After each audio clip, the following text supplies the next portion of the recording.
Applying a prosthetic transfer. Today we're going to cover how to apply a transfer prosthetic and the materials you need to do that. Here we're going to start with just showing you I have a little cut prosthetic, a little stab wound that I designed. And these are the materials that you're going to want to have on hand. Just some alcohol, a little bit of prosthetic adhesive. This is a sealer spray that I like to use, and some translucent powder. I also picked up some Tinsley Blood Effects drying blood and this cool little palette from Bluebird Effects. It's an alcohol activated makeup. I also have a couple brushes here. This one is a Delium Tools spatter brush. You can also use a toothbrush in place of that, and it'll do the same thing. Got a few Q-tips and a powder puff. With that all being said, let's go ahead and get started. One of the first things that you're going to want to do is prep your model or talent's skin by cleaning off any of the old oils or potential makeup that they might have on. Here I'm just using alcohol on a paper towel and just gently wiping that away to clean the surface. This will give you a better adhesion for your prosthetic when you go to apply it. Next, you're just going to want to go ahead and grab your prosthetic transfer and start getting that ready. Here, I begin by taking off the clear acetate on the back. You're going to want to do this carefully because the thing about prosthetic transfers is they're made with a thickened adhesive, so they like to be sticky.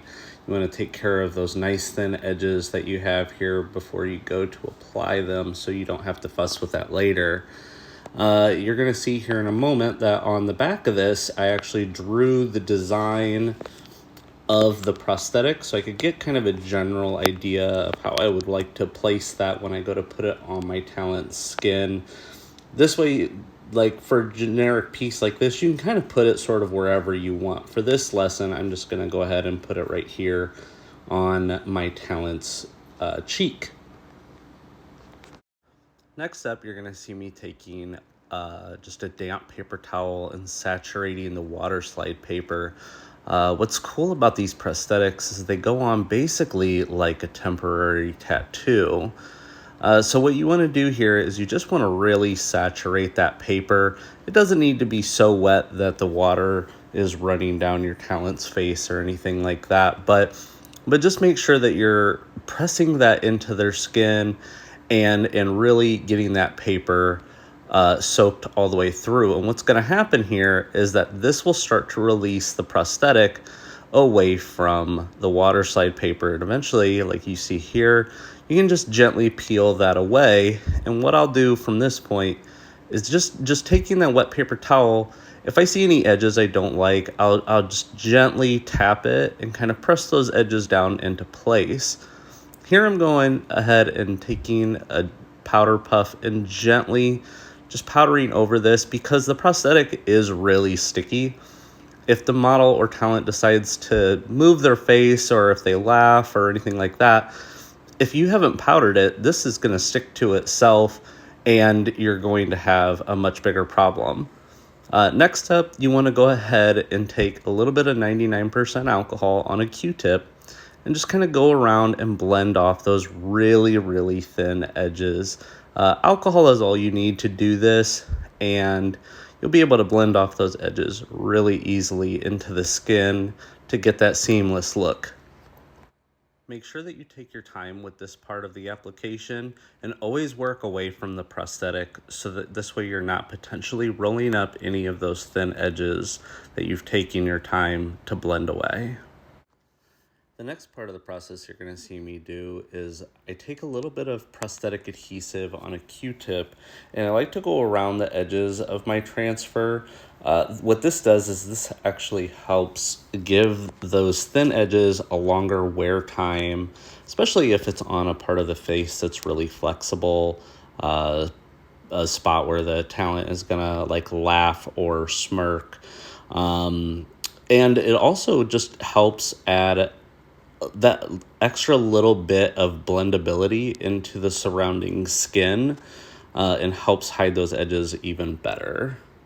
Next up, I'm gonna go ahead and grab some sealer spray, and I'm blocking my talent's eye and just spraying a light mist over the prosthetic. This just preps it for you to begin adding makeup and fake blood. If the prosthetic is still a little shiny after you've sealed it, you can take a light amount of neutral set and a powder puff and gently go over that to help dull it down and mattify it into the skin. Next is the fun part. I'm going to take a little alcohol activated makeup here from Bluebird Effects and just start painting in the prosthetic transfer. I know that some transfers on the market already come pre-painted, so you might not even have to do this step.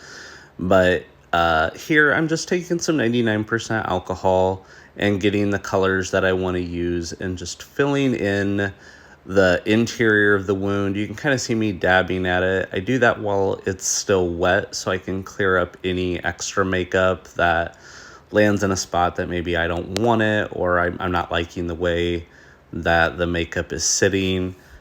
Make sure you take your time at this stage to get your makeup into all the fine details of the prosthetic. Next, you're going to see me using my Delium Tools spatter brush. I use this just to add little flecks of color. This helps break up the flatness of the prosthetic and just helps blend it into the rest of the surrounding skin. But it also can be used to add little flecks of bruising tone or anything to just make the skin of the prosthetic look irritated. In our final step here, I'm just grabbing a little bit of the drying blood effects from Tinsley and just filling in that wound with a little bit of the fresh blood. This just adds a little extra depth to the prosthetic. It makes it look more realistic. If you were to see this up close, it would feel like a fresh wound.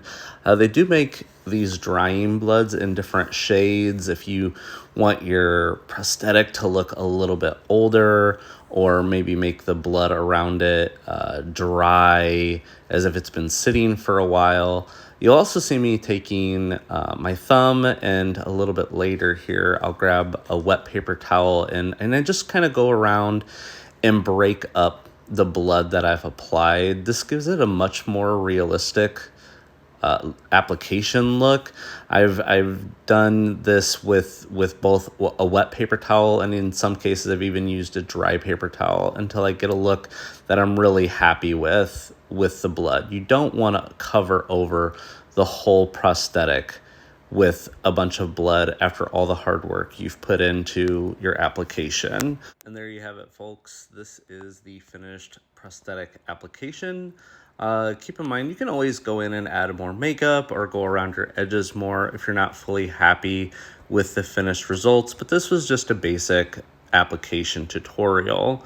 At the end of the day, when you're going to take your prosthetic off, just take a little bit of baby oil on a cotton ball or a Q-tip, and just focus on one edge and keep rubbing at it until eventually that edge will start to lift up and away from the skin.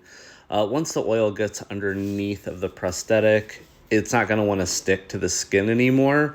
So just keep working at that. And if you have any leftover residue when the prosthetic is fully removed, just use a little bit of alcohol on a Q-tip or a cotton ball and it'll wipe right away. I don't know how you other YouTubers do this. All right, guys. That was my first video tutorial, and I'm hoping that the further along in this that I go, I will start to smooth out some of the bumps in just like my audio recording or how I go about the whole information process. Feel free to give me a like and follow along, and if you want, just drop some comments on either things I can improve upon, or if there's more information I can give you that you guys want to know, or if there's other video tutorials you want to see me do in the future. I'm gonna try. I'm obviously working, and I'm in between film projects right now, so I will try to stay on top of it as best as I can. But It would be great to get some feedback from everybody, and I appreciate all of you guys for watching and taking the time to check this out. Thanks.